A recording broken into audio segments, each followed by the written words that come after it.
Travel planning is supposed to be exciting, but one wrong choice can cost thousands of dollars or ruin the one trip you're planning to take this year. And it doesn't matter whether you have 2 weeks, 3 months, you're on the road full time. There never seems to be enough time. So why does travel planning feel like a second job? In this video, we'll show you how to balance once-in-a-lifetime destinations along with places that protect your budget and energy. And the simple techniques we use to solve overwhelm fast.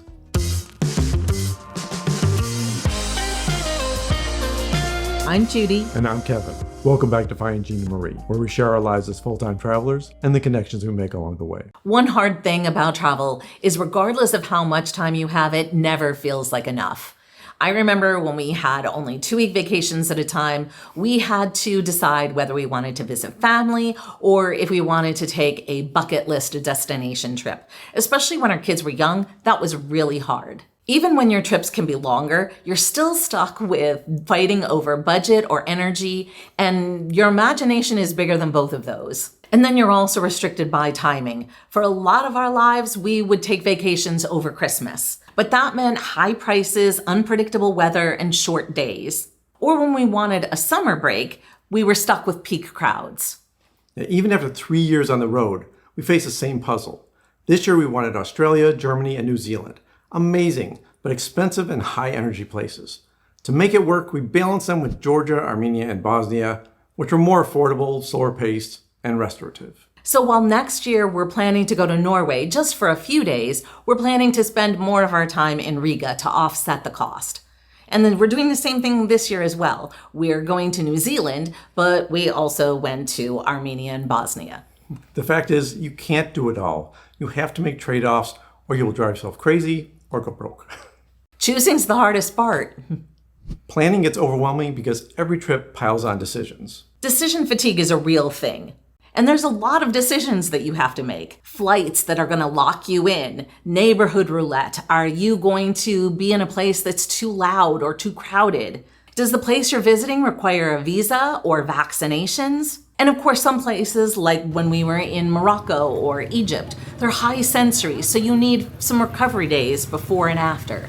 And then there's FOMO, fear of missing out, when you have to cut a destination you really want to go to. For us, that was skipping Slovenia, even though we really wanted to get there.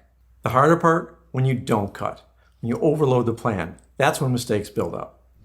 Flights you can't cancel, hotels in the wrong neighborhood, tours you're too tired to enjoy. These aren't small errors. They cost thousands, waste rare vacation days, and leave you more exhausted than when you started. So we've learned to check deal breakers first, things like seasonality and making sure that we have enough time to get a visa. And don't forget Schengen. We've had that burn us a few times. We want to be in a place, we don't have enough Schengen days. Unfortunately, that's true. And then we have our neighborhood 3 check. We want to make sure that it's walkable, that we have some transit available, and that it's in proximity to like restaurants, grocery stores, the places we need to live in an area for an extended period of time. So how do you make planning lighter? The truth is, planning never gets easier. You'll always want more than your money, time, or energy allow. So we have 2 tools we think really help with that. The first is a CEL filter, and the second is Max Moves. Let's start with CEL. That's cost, energy, and logistics. And we run everything through that filter.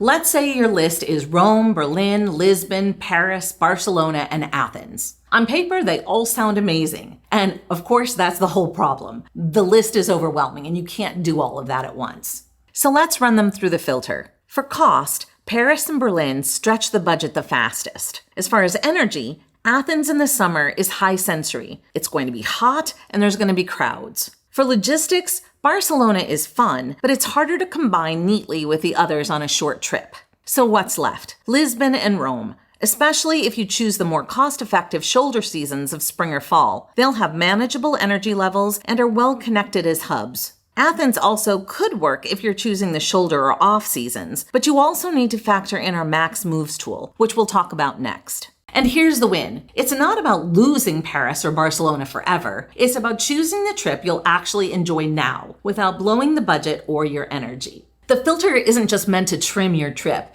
It's meant to help you find the one that's doable, fun, and intentional. And here's something we hear a lot. And we feel it too. One of our viewers put it perfectly. My energy is always high when planning, but in reality, packing up, moving, finding food, it can be daunting. And that's why the max moves rules matter. 2 weeks, 2 bases tops. 1 month, 3 hubs. And full time, well, that's when we actually slow down to 1 or 2 hubs, unless it's too expensive to stay longer. If you set that cap before you plan, you avoid building chaos in from the start. Even small choices can tip a trip from smooth to stressful. For instance, if you book destinations in the wrong order. We've done this a couple times. One time we were booking Japan and then Vietnam. Going from Japan to Saigon was such a chaotic shift in culture, it really messed me up. And if we would have thought about that, we might have planned a little bit differently. Another time we thought we were saving a lot of money by taking trains in Europe. And we took a train from Switzerland all the way to Krakow. But we went right through Vienna, the city we were planning to go to next. I don't know how we overlooked that, but we would have saved ourselves a lot of time on a train if we had done it right. In fact, we have an entire video about our 5 worst travel mistakes you might enjoy. Yeah, that's good. Watch that. So 2 things to look out for are energy levels and environment. Moving from super clean Japan to chaotic Saigon was probably not as well thought out as it could have been. And also understanding what your trip routing is and exactly how you're going to get there before you get everything locked in is going to save you a lot of hassle or wasted hours on a train like it did for us. And that's not the only thing that can go wrong. Expect perfect timing and you'll be disappointed. Count on everything going right and you'll end up being stranded. So here are a few rules that we keep. First, we like to book in least regret order. So long haul flights first, then cancelable stays, and then connectors. If we're taking a long haul flight, we try to get those booked as early as possible. They're going to be expensive, so we have to make sure we plan them out first. Cancelable accommodations are next because there are times where we have an opportunity to go somewhere at a last minute notice, and if we can do that, that's a priority. So that means also that because those 2 plans might change, we go ahead and make connecting flights the last thing that we book. And we use the Seasonality Triad. You can have 2 of the 3. Good weather, fewer crowds, or long daylight. Rarely all 3. So for example, Italy in July. You'll get good weather and lots of daylight, but you're going to get a lot of crowds. Or Iceland in March, where you'll have fewer crowds, good weather, but you're going to have very few hours of daylight. And the trick is to know what 2 of the 3 matter most to your trip. So sometimes you might just flip the season if you can. Going to Italy in December can be lovely, and there are festivals in Scandinavia in the off-season too. And here's one more tool that we have.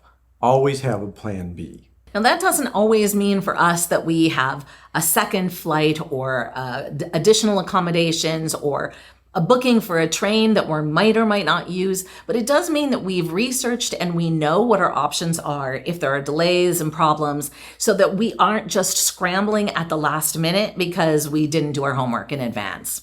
And we always try to build in a margin day in case travel plans go sideways. So that means we don't book tours the day we're supposed to arrive, just in case there's some sort of thing that goes sideways and we lose out on some once-in-a-lifetime opportunity that we can't book later on. Our energy is almost always low on travel days, so why pile anything on it?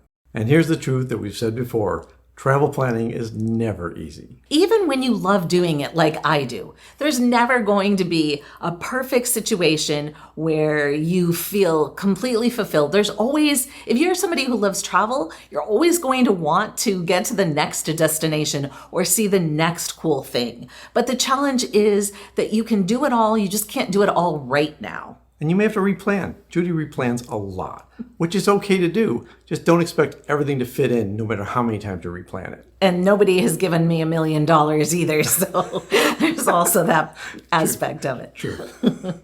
But if you have the right tools in place or methods to deal with things like our cost energy logistics tool or a max moves idea, even our seasonality triad, those are all going to empower you to make some of the decision processes more automatic and routine. Doesn't get rid of all the pain, but it makes your planning lighter. In a few months, we'll be sharing our 2026 travel plans, and we hope you join us for those. So let me ask all the trip planners out there. What was the one place you cut that actually made your travel feel better?